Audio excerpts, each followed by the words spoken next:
This is a fantastic motorcycle. I bet I've topped that 1,000 times in comments telling people exactly what I think about the Lowrider ST. This is a motorcycle that you will find plenty of content on YouTube, and hopefully my name will pop up a time or two if you do. For those of you that follow the channel, and maybe we've communicated before, you know exactly how much I love this motorcycle. And lately it seems that I haven't been able to do as much content on this bike as I would like. But there comes a point when you just quit talking about the motorcycle and just ride it.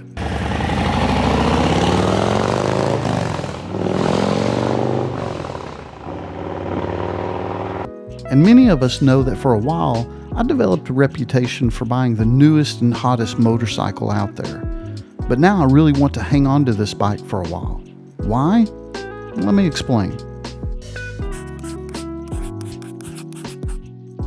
Yes, it's true, my Lowrider ST is not for sale. And can you blame me on that?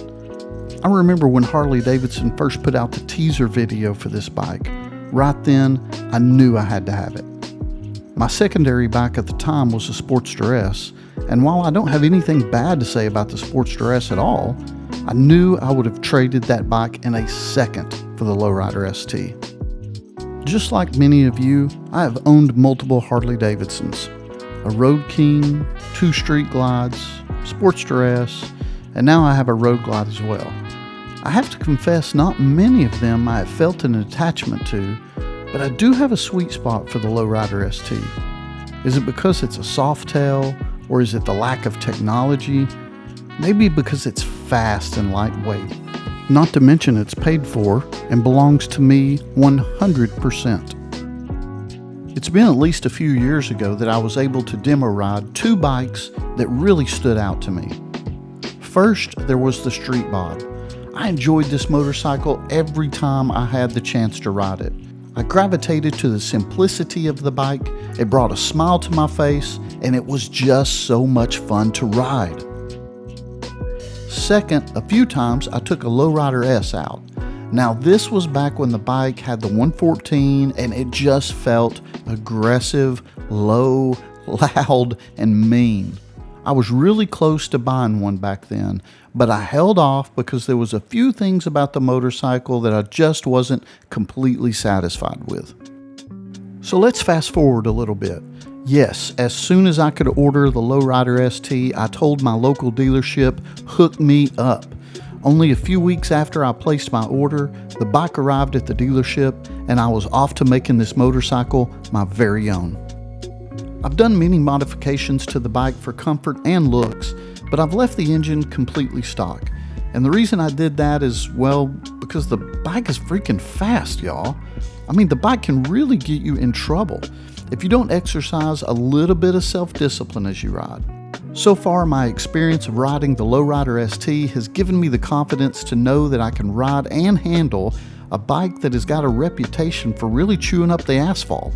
Being able to ride the Lowrider ST on a regular basis actually makes riding other bikes feel much less intimidating to me. Sport mode. Okay, leave her there. You're in sport. Okay, I think I can handle it. You have a 117. Right. This is more powerful than your 117. Okay. So what about touring?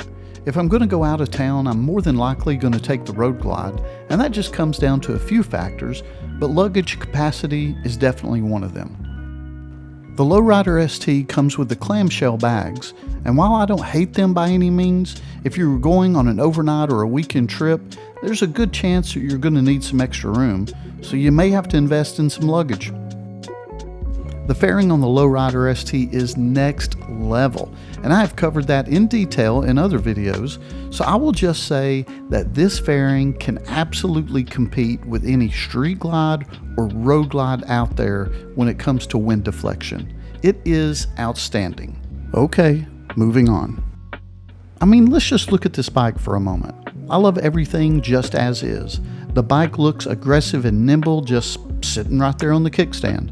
The Milwaukee 8 117, combined with the inverted front end suspension, keeps this bike firmly planted on the road, and you can easily navigate some of the best twists and turns out there.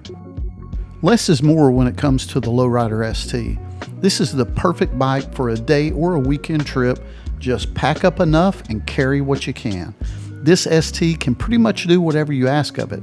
I have had mine on some of the best back roads of Tennessee, hitting the twisties, and I even took it out on this really sketchy road and it navigated it with ease. Now, I'm not saying that I'm going to hang on to this motorcycle forever, but certainly for a few more years. I can't wait to see what Harley Davidson has in store for the Lowrider ST in the future and what models will look like in the years to come. Having two bikes is cool and it's a lot of fun, but I wouldn't be surprised at all if one day I went back to only one bike. But when that day comes, I sure hope that I don't have a bad case of seller's regret. So for now, there will be no new bike for me for the next few years. I'm in a good place and completely satisfied with my Lowrider ST. But when that time comes to move on, I promise more information will be available on this channel, so please subscribe so that you and I can have that conversation.